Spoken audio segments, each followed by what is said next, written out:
Hi guys, it's Karen.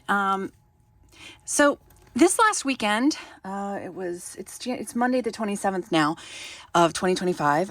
This last weekend, Marna and Deron from Dolls Rescued had hosted a Smart Doll Winterfest online Smart Doll event where there were guest speakers and contests like crafting contests, and it was a really great time.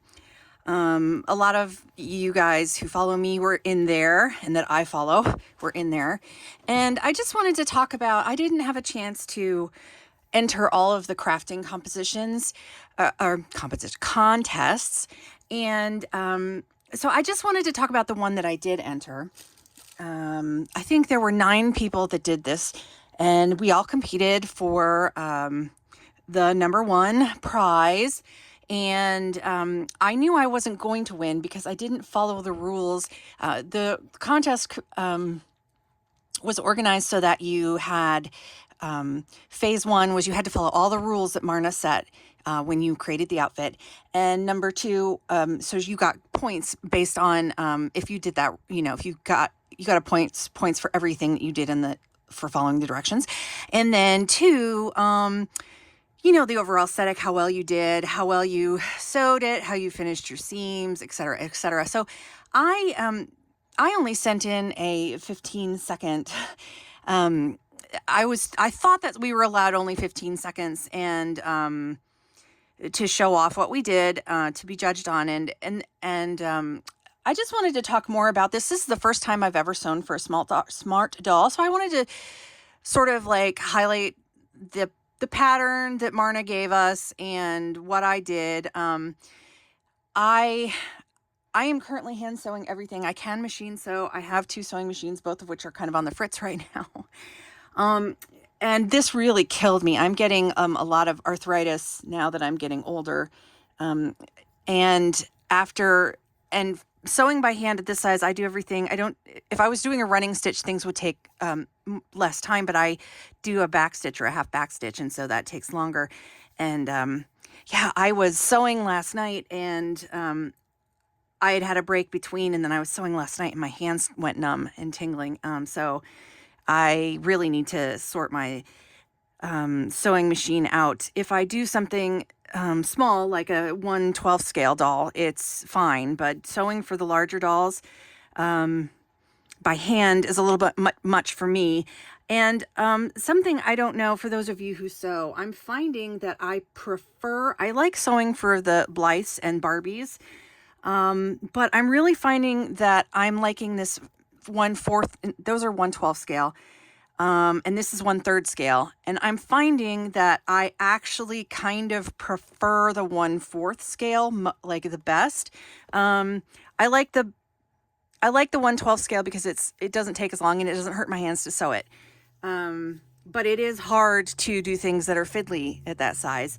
And for me, the 1/3 scale is just a little bit too big. I also have sewn for 18-inch dolls, and that also, especially for hand sewing, like I can do it with a sewing machine, that's fine. But I think for me, the perfect size is 1/4. So I'm not going to stop sewing for the other size dolls. I'm just saying that I found that I prefer that. So I wanted to talk about what we were told to do.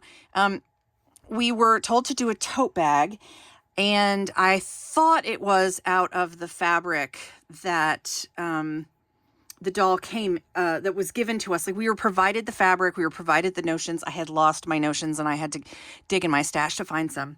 And we were given soles to make some slippers, which I didn't do. So I got points off for that. We were supposed to put the pattern correct size out, and then we were supposed to finish all of our seams, and we were supposed to use 5 buttons and 4 snaps. Well, I used 4 buttons and 4 snaps. I missed some of these details. It's not that I didn't want to follow the directions. I'm just dumb, I guess. Also, we were supposed to do a closure on the pants with a hook and eye in the back. And I did not do that. I I missed that as well. And when I looked at the pattern, I just assumed I'd be using elastic. So I'd made a casing and put elastic in. So I got docked for that, I'm sure. Which, it's fine. I wasn't I was doing this challenge, this contest to sew for my smart dolls and participate and have fun. I wasn't really, and I know there's, amazing sewers in the doll community. So I was just doing it to have fun. It didn't, in the pattern, so since I hand sew, I didn't zigzag or serge the edges of the outfit. What I do is, and I'll take this shirt off to show you, I I use pinking shears, and some of you might not know what those are, so I'm just going to explain that and show you. So when you, okay, I guess you can see it here. This was not included, but I added a facing. I made a facing and turned it over to close that collar edge down. So, but you can see it here. You can see the zigzag, the notched edge. That creates a cut on the bias, and then things don't fray. I mean, they still fray a little bit, but that keeps your edges from fraying. So I usually, when I'm hand sewing, I always get out my pinking shears. It's very homemade look, right? It's a hand sewn homemade look. It's not like a professional edge, but it is professional. Here on the hem, I folded this over twice, so it's completely encased in a clean edge. Here I've zigzagged, or not zigzagged, I've pinked my edges here. On the front, I have double folded this over 1/8 of an inch. We had a 1/4 inch seam allowance, so I folded it 1/8 of an inch twice. So that is what I did to finish my seams. I will show you the pinking shears again in case you're a new sewer and you've never heard of these things. They're pretty bulky. I want to see if I can find one that's a smaller scale, but you can see here how the edges, like, that's what gives you your edge. And like a lot of people who are home sewers and they sew human size clothes, they use these. So I think, this is for human sized. I'd rather see, I think I could probably, I feel like Stitch by Stitch with Lily, she has one that's got smaller shears, but I think I've seen her use that, but I don't know. I also use this to go to clip curves. Instead of clipping the curves, I use the pinking shears and to debulk the seams and to clip the curves. What was I going to say about this?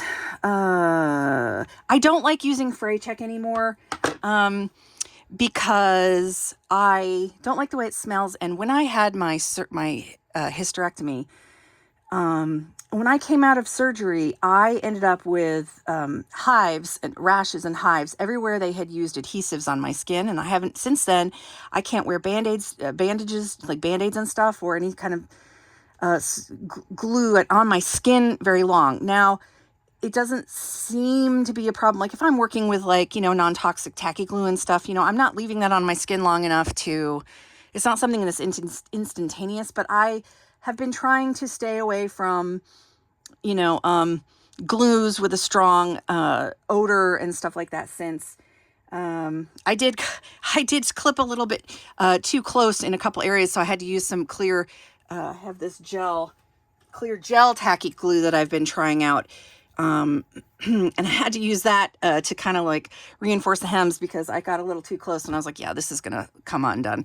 But anyway, so I just wanted to show you that, take a closer look.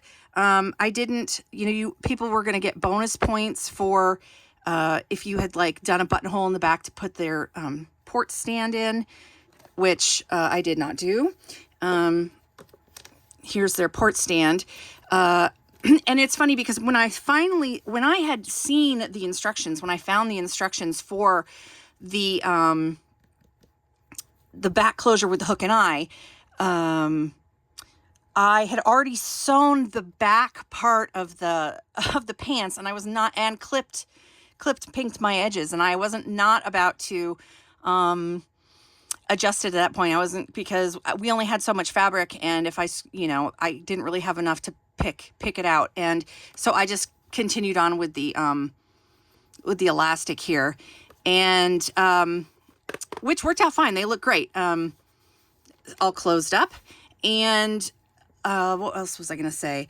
If I was going to make this I think this is a really versatile pattern, and I'm really happy. Thank you, Marna, for giving this to us. If I was going to make this again, you know, I might try. I'm not a big fan of front closures like this, but I have to say that, you know, where there's actually a working front closure, usually, but that's usually because on one 6 scale dolls, it's too bulky, but actually at this size, these snaps, which are actually like the snaps I use, I will never have to buy snaps again because my grandmother, I inherited this box of square sewing machine made expressly for sewing machines. And I don't think I'll ever run through these. I mean, there's like, look, I'll show you. I don't think I'll ever, I don't know. Can you see that? That is like an inch, you know, that's like a half inch, inch deep of freaking 3/4 of an inch deep. Well, yeah, of snaps, and both fronts and backs. So, yeah, anyway, large sewing holes. Anyway, I'll never need to buy another snap again in my life. Well, and they're perfect again for these larger size dolls. So there wasn't as much bulk, but when I've tried to do like snaps on like Blythe, for example, I have this doll here that I did. This is Lucy from an old collab I did with Marna and I think Tammy. But I use those same snaps, and it's a little bit bulky. I never covered these buttons. I really need to iron this dress and put I think this was a Barbie pattern. And she needs like some kind of petticoat or something under that. But yeah, so I don't love, because you usually end up being able to see the snaps, right? And so I don't love that on a 12 scale, 1/6 scale, excuse me, a 12-inch fashion doll. But so there's like things that I might try. Like I might try to flip this so that it's got a solid piece in the front with a faux button placket in the front, and then, you know, a normal closure in the back. And then that way with the button, you'd be able to have like your porthole there if you want it. But I don't use the porthole stands, the telescoping porthole stands at this point because I don't have room in this display area yet. And it's fine. I usually just sit them down or lean them up. They stand pretty good. So I loved doing this as far as like, I learned my very first, so thank you to Marna and Deron for inspiring me to sew for the very first time for my Smart Doll. I made the tote bag. Some people use the tote bag that came in the tote bag canvas stuff that came in the goodie bag. I assumed that was for like as that extra. You can see here I pinked the edges on this too. And I sewed this flat, and then to make a gusset, I opened it up this way. And I put it at a point. Like if you ever want to make a gusset, you just sew your tote bag flat, and then you fold it in half. And so like you just fold it like you sew it around like a square, and then you open it up this way so that it's like a triangle. And then so it's got points. And then you decide how deep you want your gusset to be. I think I did 1/2 inch across, and then you just sew across that triangle on both sides equally. And then when you open it up, it will have a flat gusset bottom. So let me show you. You turn it back inside, the right side out. And as you can see, it has a nice square.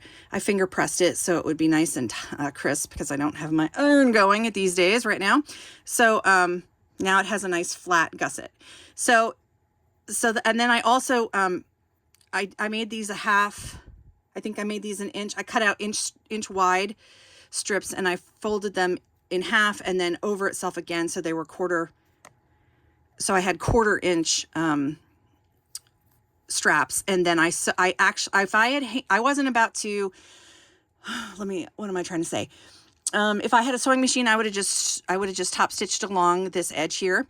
But I didn't want to. The problem I have, I use the half back stitch. It's my go-to stitch, but it's ugly on the reverse side. It's really pretty and looks like a machine stitch on the top side, but on the underneath it doesn't. And so since both sides of this were going to show, I like whip stitched along the edge, and you can't even really see it unless you look really close. So I just whip stitched that closed. I started to ladder stitch it, but it was taking way too long and my hands were over it. So I just whip stitched it So anyway, yeah, I really enjoyed Winterfest. I'm hoping that this is something that they do again next winter. And they had other contests and stuff that we could have done. I would have liked to do more of them, but unfortunately I couldn't. Just didn't have the time. So maybe next year I might be, if they do it again and if they have like crafting and sewing contests, maybe I'll be able to do more things. I did get some more stuff in the goodie bag that I still want to play with.